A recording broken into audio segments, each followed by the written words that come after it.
There's a certain kind of person you've probably met. Maybe you know them well. Maybe you are them. They're competent, reliable, the kind of person others naturally lean on.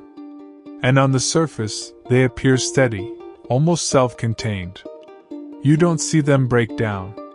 You don't see them ask for support. You don't see them reach out, even when it's obvious they're carrying too much.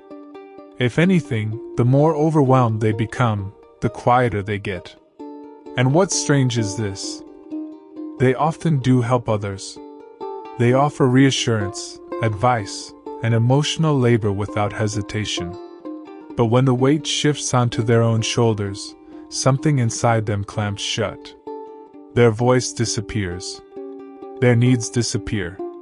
They retreat deeper into themselves, almost as if asking for help would expose something dangerous. People around them might assume they're simply strong, or independent, or that they genuinely don't need anything. But the reality is usually far more complicated. Because beneath that polished layer of capability, there's a very different story, one built from quiet fears, learned patterns, and unspoken rules they've been following for most of their life. So today, I want to explore a simple but psychologically loaded question. Why do some people never ask for help, even when they're drowning? What happens inside the mind of someone who appears confident and competent, yet refuses to reach out, even when reaching out might save them? Why do intelligent, capable people choose silence over support? And why does asking for help feel, to them, like crossing a boundary that should never be crossed? To understand this, we need to look beyond the behavior itself.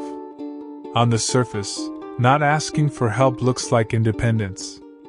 But psychologically, it's often a strategy, a protective mechanism shaped by years of emotional conditioning.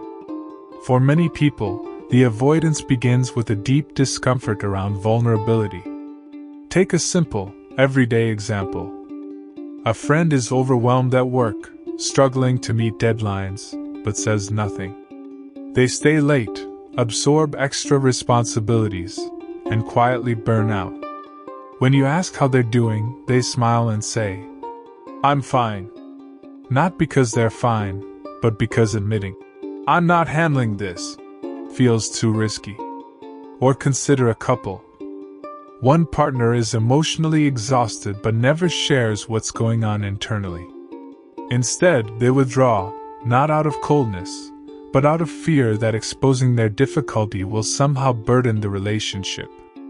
Or an adult child talking to a parent. They're struggling financially, but instead of reaching out, they pretend everything is under control.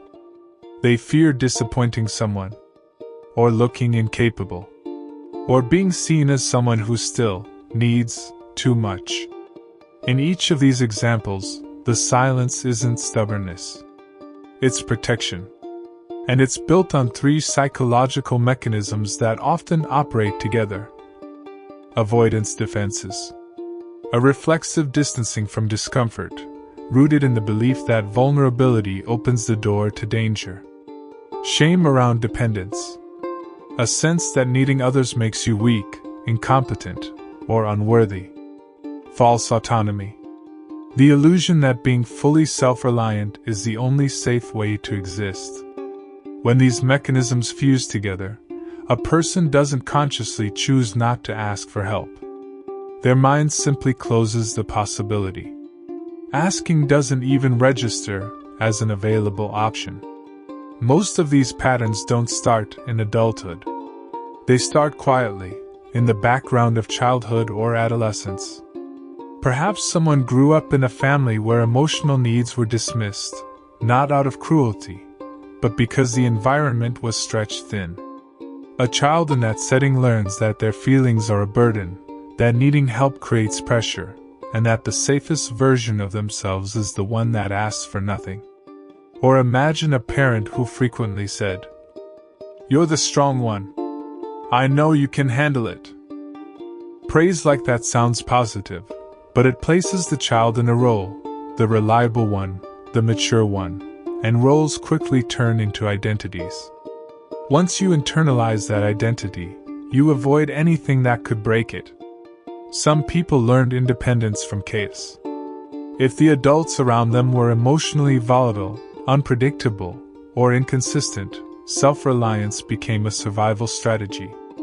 Depending on others felt dangerous, because help was never guaranteed, or it came with conditions, or it made things worse.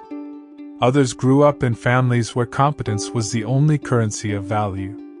Their worth was tied to performance, capability, composure. Any display of struggle threatened that worth. And so, as adults, they continue living by the same internal rule.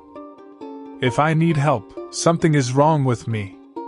If I ask for support, I lose control. If I lean even a little, I might fall completely. This is why their autonomy becomes rigid. Not flexible. Not healthy.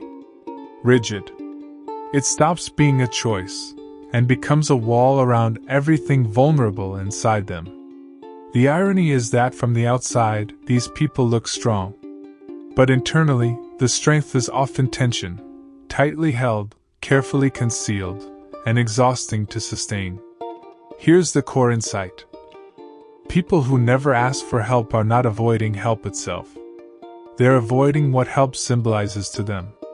Help symbolizes exposure, dependence, uncertainty, the possibility of rejection or disappointment, the risk of being seen, not in their competence, but in their humanity.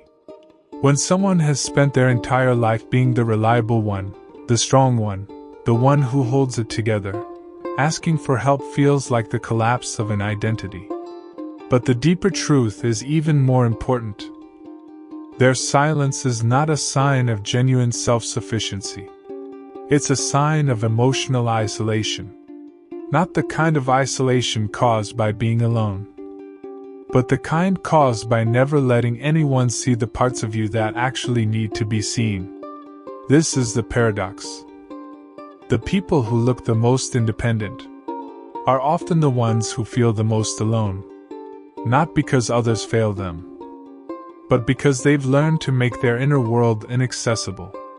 If you recognize yourself in this pattern, even subtly, the goal isn't to force yourself to start asking for help. That would feel unnatural, maybe even unsafe. The goal is simply to notice what's happening internally. Notice the moment you stop yourself from speaking up. Notice the small voice that says, "Don't bother anyone." Notice the tightening in your chest when someone offers support, and you instinctively say, "No, I'm good." These reactions aren't personality traits. They're protective reflexes. Reflexes shaped by years of learning that your needs were too heavy, or too inconvenient, or too vulnerable to reveal. Understanding this isn't about blame. It's about recognition. Recognition that your independence may have once been a necessary shield. But shields carried for too long become cages. Recognition that strength without connection slowly turns into exhaustion. Recognition that letting someone see you, even slightly, even imperfectly, is not an act of weakness, but of trust. This is how emotional patterns begin to soften. Not through forcing a new behavior, but through understanding the old one. In a world that often glorifies hyper-independence, it's easy to believe that needing others is a flaw. But human beings were never built for total self-sufficiency.